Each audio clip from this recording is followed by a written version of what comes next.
श्री गणेशाय नमः। श्री हनुमत देवाय नमः। इस चैनल को सुनने से पहले लाइक करें, सब्सक्राइब करें, शेयर करें। देखिए, आज हम जिस विषय पर बोलना चाहते हैं वो है गोवर्धन पूजन विधि। गोवर्धन पूजन करना क्यों चाहिए, इससे होता क्या है? गोवर्धन पूजन से आपके जीवन में आया हुआ संकट दूर हो जाता है, इसलिए हम गोवर्धन पूजन करते हैं। भगवान नारायण ही, भगवान श्री कृष्ण ही साक्षात गोवर्धन जी के रूप में विराजमान है। कैसे पूजन करना चाहिए? वैसे तो गोवर्धन जी यदि जा सकते हैं, आपसे नजदीक हैं, तो गोवर्धन जी जाइए। नहीं तो आप अपने घर में ही गोवर्धन जी को बनाइए। बांके बिहारी ही साक्षात गोवर्धन जी के रूप में है। कई जगह तो गोबर के गोवर्धन बनाए जाते हैं, उसके साथ में ग्वाल वाल भी बनाए जाते हैं। भगवान श्री कृष्ण भी बनाए जाते हैं, उनके हाथ में बंसी है, लठिया है, साथ में गौएं हैं।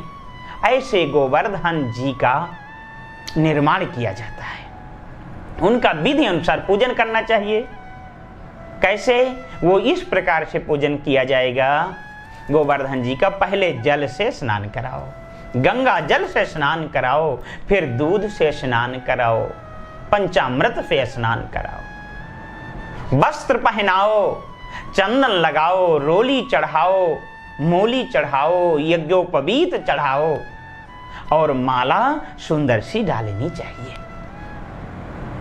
यह गोवर्धन जी के पूजन का विधान है। भोग फल क्या लगाना चाहिए? सभी प्रकार के फल जो भी मिल सकते हो ऋतु अनुसार उनका भोग लगाइए। 56 प्रकार से भोजन व्यंजन का भोग श्री गोवर्धन गिरधारी जी को लगता है, वो लगाना चाहिए। वही अन्नकूट हैं। भगवान की बड़ी कृपा होती है, जो गोवर्धन जी अपने घर में बनाते हैं, उनका पूजन करते हैं, उनकी परिक्रमा करते हैं। 7 परिक्रमा घर में बना करके आप गोवर्धन जी का पूजन करिए। यदि आप नहीं पहुंच सकते गोवर्धन जी, तो आपको गोवर्धन जी की परिक्रमा लगाने का फल घर में ही प्राप्त होगा। इस विधि से यदि कार्य को संपन्न आप करते हैं तो। अतः गोवर्धन जी का पूजन इसलिए हम करते हैं कि हमें पर्यावरण की रक्षा करनी चाहिए। पेड़ नहीं कटना चाहिए, पर्वत की खुदाई नहीं होना चाहिए। पर्वत को लोग बिगाड़ रहे हैं, तोड़ रहे हैं, वो सब नहीं करना चाहिए। अतः यदि पर्वत बिगड़ जाएंगे, वृक्ष कट जाएंगे, तो हमारा जीवन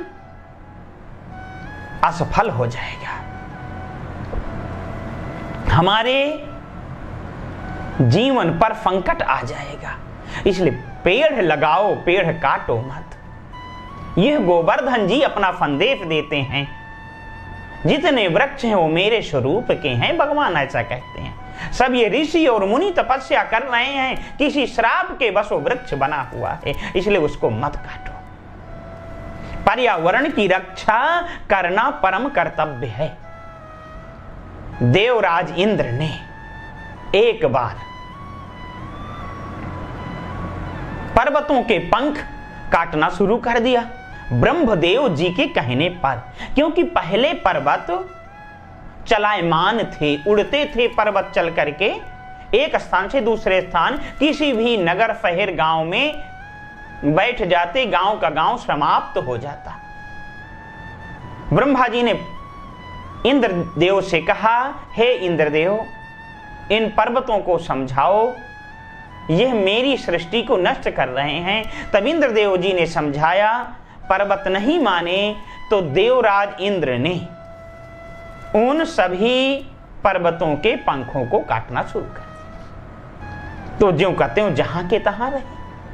पर्वतों ने जा करके भगवान से कहा, हे प्रभु, हे गोविंद, देवराज इंद्र ने हमारे पंखों को काट दिया है। बताइए, हम एक जगह बैठे रहेंगे, कहां जाएं, क्या करें, क्या न करें। भगवान ने कहा, पर्वतों, जिस देवराज इंद्र ने तुम्हें काटा है, वही देवराज इंद्र एक दिन तुम्हें अपने हाथ में उठाएंगे। आज जब ब्रज में संकट आया, इंद्र देव ने मूसलाधार बारिश किया।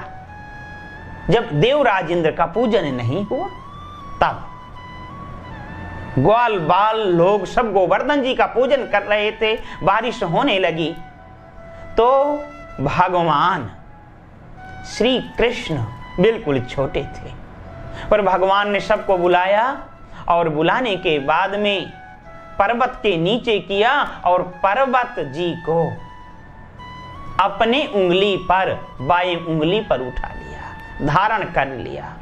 ग्वाल बालों ने सोचा, कन्हैया भी छोटा है, कहीं दिक्कत ना हो, कहीं हाथ में दर्द ना होने लगे, इसलिए सभी लोगों ने अपनी अपनी लठिया लगा लिया गोवर्धन जी में, बल मिलेगा हमारे कन्हैया को।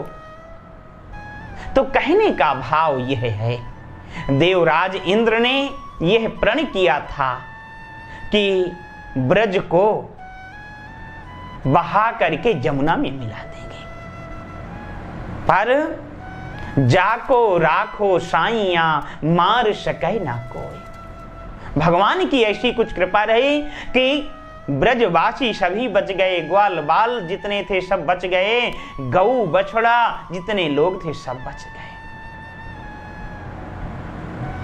भाव क्या है कहने का? मतलब यह है, ज्योतिष गणना के अनुसार हाथों में जो बास होता है वो देवराज इंद्र का है। अब भगवान ने गोवर्धन को कहां उठाया था? हाथ पे उठाया था ऐसे। तो देवराज इंद्र के द्वारा ही भगवान ने उन पर्वतों को ऊपर उठाया, क्योंकि पर्वतों ने कहा था कि महाराज अब हम कहीं जा नहीं सकते, देवराज इंद्र ने हमारे पंखों को काट दिया है। भगवान ने ही आशीर्वाद दिया था, तुम चिंता मत करो, और वही देवराज इंद्र एक दिन आपको उठाएंगे। इसलिए जो गोवर्धन जी का पूजन करते हैं, उनके ऊपर राहु केतु शनि की यदि कुदृष्टि चल रही है, उनका प्रभाव गलत चल रहा है, तो गोवर्धन जी का दर्शन करने से, गोवर्धन जी का पूजन करने से वह प्रभाव दूर हो जाएगा और वह व्यक्ति स्वस्थ हो जाएगा। इसलिए हम सभी लोगों को गोवर्धन जी का पूजन करना चाहिए। इन्हीं शब्दों के साथ हम अपनी वाणी को यहाँ पर विराम और विश्राम देंगे। बोलो गोवर्धन जी महाराज की जय।